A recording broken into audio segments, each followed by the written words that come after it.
قد أفلح من زكاها وقد خاب من دساها। পবিত্র কোরআনের এই সুরেলা পাঠ বাংলাদেশের গণ্ডি ছাড়িয়ে এখন বিশ্ব দরবারে। সৌদি আরব, ইরান, কাতার, কুয়েত সহ বিশ্বের নানা প্রান্তে বড় বড় কোরআন তেলাওয়াতের আসরে সেরার পদক ছিনিয়ে আনছে এই বাংলাদেশি শিশু কিশোররা। قال قائل منهم إني كان لي قرين। রাজধানী ঢাকার বুকে আন্তর্জাতিক মানের হাফেজ ও কারি তৈরির কারখানা বললে ভুল হবে না এ প্রতিষ্ঠানটিকে।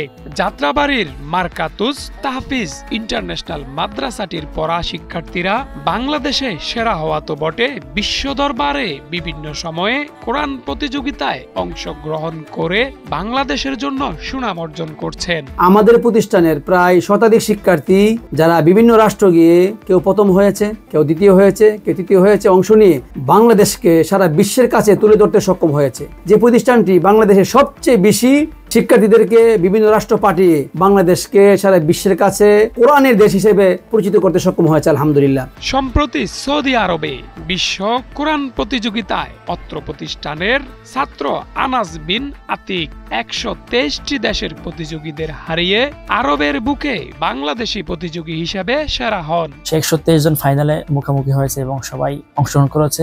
সেই 123 জন থেকে আলহামদুলিল্লাহ বাংলাদেশকে আল্লাহ আমার মাধ্যমে এবং আমি বাংলাদেশের প্রতিনিধি হিসাবে আল্লাহ তাআলা আমাকে প্রথম স্থান অধিকার করেছেন। বাবাহারা, জুয়াইর, ওয়াসিম আলিম দুই প্রতিযোগিতায় প্রায় 50,000 প্রতিযোগীকে পেছনে ফেলে সেরার মুকুট পরেন। আমি হাফেজ হওয়ার আগে আমার বাবা ইন্তেকাল করেছেন। সবাই আমার বাবার জন্য দোয়া করবে। আমি মুফাজ্জল কোরআন ফাউন্ডেশন বাংলাদেশে 30,000 হাফেজের মধ্যে আলহামদুলিল্লাহ আমি প্রথম স্থান অর্জন করেছি এবং এসএটিভিতে 20,000 হাফেজদের মধ্যে আমি প্রথম স্থান অর্জন করেছি। সবাই আমার জন্য দোয়া করবে। বিভিন্ন দেশে কোরআন তেলাওয়াতে এখন সেরাদের কাতারে হাফেজ মাহাদি হাসান তামিম। টিভিতে মানে সারা বাংলাদেশের বাছাই করে জেলা ব্যক্তি, তারপর আবার জাতীয় প্রতিযোগিতা, জাতীয় মধ্যে তারপর আবার এই টিভি পর্দা হয়, টিভির মধ্যে আবার 7টা রাউন্ড, ধাপে ধাপে 7টা রাউন্ড হয়, তারপর ফাইনাল হয়। ফাইনাল মধ্যে আমি আলহামদুলিল্লাহ আমি ফার্স্ট হয়েছি। মাদ্রাসাটির মোট 14টি শাখায় এ পর্যন্ত প্রায় 8,000 কোরআনে হাফেজ তৈরি হয়েছে। বাংলাদেশে বিভিন্ন সময়ে বিভিন্ন প্রতিযোগিতায় সেরা হওয়ার পাশাপাশি বিশ্বের বিভিন্ন দেশে হওয়া আন্তর্জাতিক কোরআন প্রতিযোগিতায় 100-র উপরে শিক্ষার্থী অংশগ্রহণ করে কেউ হয়েছেন প্রথম, কেউ দ্বিতীয়, কেউ বা আবার তৃতীয়। এখানকার ছাত্রদের সেরা হওয়ার মূল রহস্য জানালেন তিনি। 15 বছর যাবত আমার মাদ্রাসা প্রতিষ্ঠানের ছাত্ররা, মার্কাতুত তাহফিজ ছাত্ররা প্রথম হয়ে আসছে। আপনারা জানেন হাফেজ তরিকুল ইসলাম দুবাই গিয়ে প্রথম হয়েছে, হাফেজ সাইফুর রহমান তকি জর্দানে গিয়ে প্রথম হয়েছে, তারপরে আপনার কুয়েতে গিয়েছে, বাহরাইনে গিয়েছে, হাফেজ শাহসুরাইল মক্কা শরীফে প্রথম হয়েছে, অন্ধ হাফেজ তানবীর সে মক্কা শরীফে গিয়ে প্রথম হয়েছে। একজন অন্ধ যে চোখে দেখে না, আজকে আমরা এই কোরআন নাজিলের মাসে অনেকে কোরআন তেলাওয়াত করি না, অথচ তার চোখ নেই, সে কোরআন হাফেজ। আমরা কোথায় আছি, আমরা কি নিয়ে গবেষণা করছি, একটা অন্ধ ছেলে সে কিভাবে কোরআন হাফেজ হতে পারে। এই জন্য আল্লাহ বলেছেন যে আমার কোরআন আমি এটাকে হেফাজত করবো, ইন্না নাহনু নাযালনা যিকরা ওয়া ইন্না লাহু লাহাফিজুন। এরকম অন্ধ হাফেজ আমার কাছে অনেক পড়েছে। বাংলাদেশের ক্রিকেটার এবং ফুটবলারদের মতো আন্তর্জাতিক অঙ্গনে দেশের সুনাম অর্জন করা কোরআনে হাফেজদের প্রাপ্য সম্মান দিতে সরকারের প্রতি আহ্বান এই শিক্ষকের। এই দেশের মুসলমান প্রায় আপনারা জানেন 90%-এর উপরে মুসলমান দেশে বাস করে, কিন্তু এই দেশে হাফেজ কোরআনদেরকে কোনো সম্মাননা দেওয়া হচ্ছে না, সম্মানিত করা হচ্ছে না, এদেরকে প্রমোট করা হচ্ছে না, এদের জন্য আলাদা কোনো প্ল্যাটফর্মও তৈরি করা হচ্ছে না সরকারিভাবে।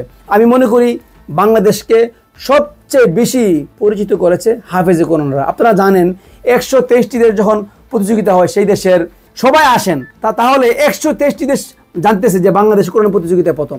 তাহলে কেন এই খেলোয়াড়দেরকে একভাবে দেখা হয় আর হাফেজ কোরআনদেরকে আরেকভাবে দেখা হয়? একই দেশে আমরা বাস করি, নাগরিক আমরা এক সমান, কিন্তু এখানেও বৈষম্য রয়ে গেছে। সঠিক পৃষ্ঠপোষকতা পেলে এই কৃতি হাফেজ এবং কারীরা বিশ্বমঞ্চে বাংলাদেশের জন্য আরো সম্মান নিয়ে আসতে পারবেন বলে আশা প্রকাশ করছেন সংশ্লিষ্টরা। কাযালিকা নুখরিজুল মাউতা লাআল্লাকুম তাযাক্কারুন। ফারুক মজুমদার, ৭১ ঢাকা। صدق الله العظيم.